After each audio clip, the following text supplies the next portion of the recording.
Let's get a sense of what's at stake at the COP27 Summit. We speak now to Dr. Prabhat Upadhyaya, Worldwide Fund for Nature, South Africa, Senior Political Analyst. A very good evening to you, and thank you so much for speaking to us. So we know that there are two main issues. Progress on the net zero Glasgow commitment, still leaving us on track for warming by 2.4 degrees, and the latest assessment of financing showing that an ongoing gap of $20 billion per annum exists to reach the 100 billion targets for climate finance. So what is South Africa's position there? Well, South Africa is coming into these negotiations. Firstly, good evening to you and your listeners. South Africa is coming into these negotiations with some strong positions on perennial issues of climate finance, but having a very particular focus on JET-P, the Just Energy Transition Partnership and the investment plan, which the President alluded to in his speech. I think from a South African perspective, that is the biggest priority, that to communicate clearly to the partner countries, developed countries, that what is on the table, which comprises primarily of loan, should make way for more grants and concessional loans. So that, and I think then also should have a bit more of public finance. I think those will be the two messages on JET-P from South Africa, which speak specifically to South Africa. But then at the same time, there are other matters which are not just relevant for South Africa, but for all countries. And there, when you're talking of net zero, we have just seen last week a couple of very important reports highlighting that the window to stay within 1.5 degrees Celsius temperature rise is rapidly closing. So it's not just shrinking, it's starting to close now. So how do we make sure that countries, that we motivate and push countries to act on mitigation? But also the most important agenda item, I think, in this year is about the loss and damage, and start paving ways to operationalize loss and damage by creating a channel to mobilize finance for loss and damage. Dr. Upadhyaya, I'm just hoping that the quality of our line actually improves, because I am struggling a bit to hear you. But Cabinet and the Interministerial Committee on Just Energy Transition Partnership recently agreed, as we heard, that there must be a broader consultation on the investment plan. We've heard the Energy Minister outline some of this, but what should we be prioritizing in terms of tweaking what would be on the table, given the current realities that you pointed out some of?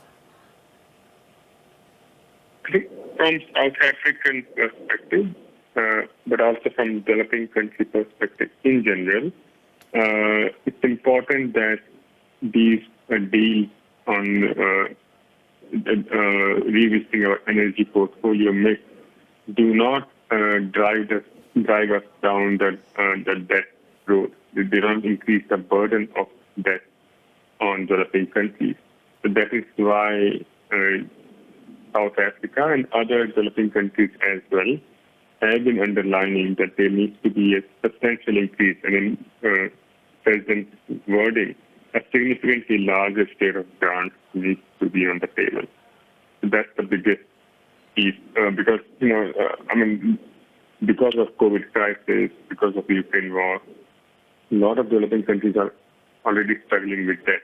Now, if you're coming up with a clear proposal on just energy transition with more loans, then one has to wonder where is the justice, where is the just part in that proposal. And I want to talk about that, the fact that Africa is lagging behind in terms of access to private sector climate finance. It's attracting only less than 3% of global private sector climate finance. We've just signed our own deal with some of the G20 countries. But what can we improve in terms of the lot of Africa as a whole, given the fact that we are the ones who suffer from the high emissions of the more developed nations. And somehow it seems like the pressure seems to be on us.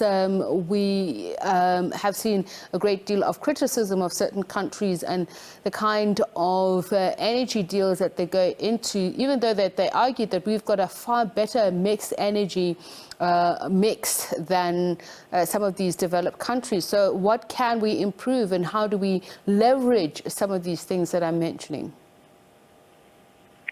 I think most important is to understand the nature of this debate, wherein the private finance is flowing more towards mitigation.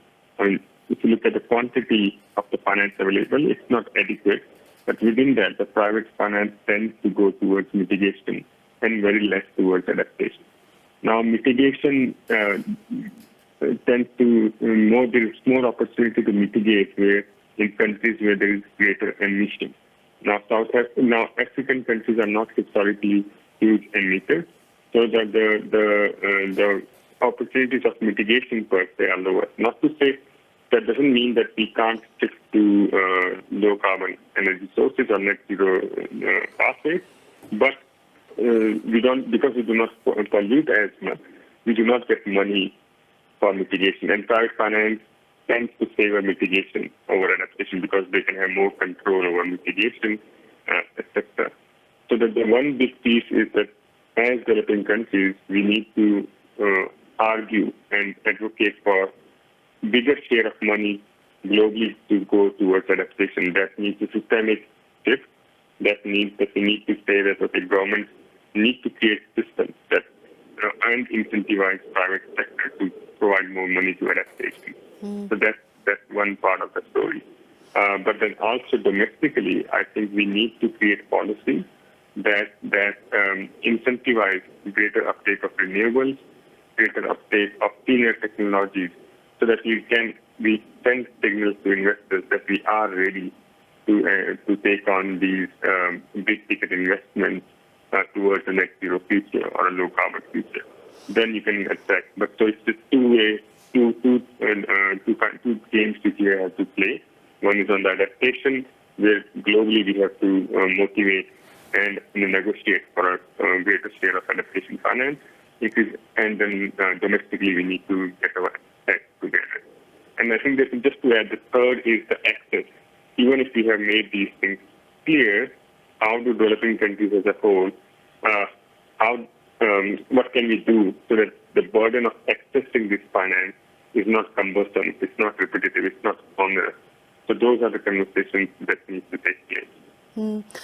So the UN Economic Commission for Africa says that there's a stronger correlation in jobs created and gross value addition in the economy by pursuing investment in green sectors as opposed to investment in fossil fuel-based sectors. So there is a discussion on sector shifts, but some of that is very much long-term.